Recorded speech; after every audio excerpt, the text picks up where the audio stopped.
আসসালামু আলাইকুম গাইস, কেমন আছেন সবাই? আমার আরেকটা ফেসবুক ব্লগে আপনাদেরকে স্বাগতম।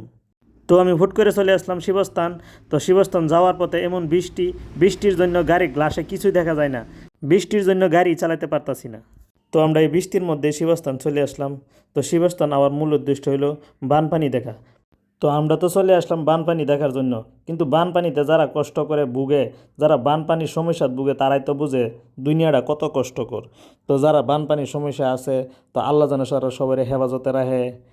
তো আমরা তো আসছি বানপানি দেখবার জন্য। তো চারিখান দিয়ে দেখেন বানপানি, ফানি ফানি, মানুষের বাড়ি ঘর মানে কিছুই মানে বস্তু আর বাদ নাই, সব বস্তু ডুবে গেছে। তো যে জেনে পারছে আশ্রয় লইছে, কেউ শিবিরও আশ্রয় লইছে, কেউ রাস্তাতে আশ্রয় লইছে, আর কেউ কেউ বাড়িতে আশ্রয় লইছে। তো বানপানির জন্য মানে চারোখানটা গাছ গাছালি মানে যা আছে সব কিছু বানপানি ডুবাই ফেলছে। তো শিবস্থান এই জায়গাটার মধ্যে মানে বছরে বছরে পানিও, কিন্তু এইবার পানি বেশি হয়েছে। আরেকবার 2017 সালে পানিটা বেশি হয়েছিল, কিন্তু 2024 সালে আবারও সেই পানির বারণিটা উঠছে। তো দেখেন মানুষের বাড়ি ঘর সব ডুবে যাচ্ছে। তো বানপানির সমস্যাটা কিন্তু বিরাট বড় সমস্যা। কারণ বানপানি আসামে তো বানপানি হয়, আসামে মানে বানপানির সমস্যা, এই সমস্যা আর কোনো দিন সমাধান রইল না। এই যত সরকার আইলো গেল, কিন্তু কোনো দিন কেউ বানপানির সমস্যার সমাধান করতে পারলো না। সবাই খালি ফুলজারি ভাষণ মারে, ইলেকশনের সময় সবাই ভাষণ মারা যা, আর কেউ মানে বানপানির সমস্যা আর কেউ করতে পারলো না।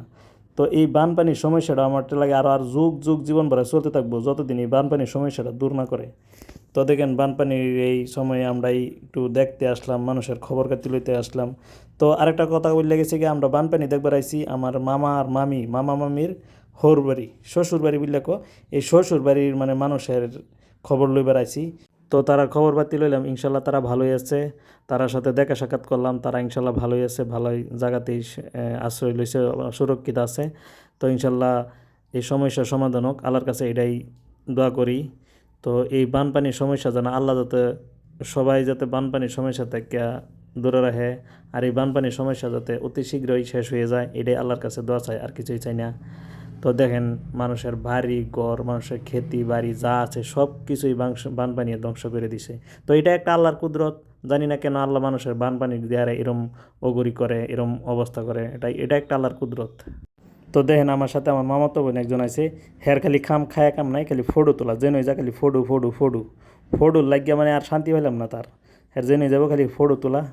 তো দেখেন এটা হচ্ছে মেন কলং পার বিল্লা কয় কি, এই কলং পাড়টাতেই মানে মেন পানি বারণিটা উঠছে। তো দেখুন এই যে আশ্রয়স্থল স্কুলের মানুষের শিবির পাচ্ছে, এই শিবির মানুষ আশ্রয়। তো আজকের ভিডিওটা এই পর্যন্ত, পরে একটা ভিডিওতে দেখা হবে।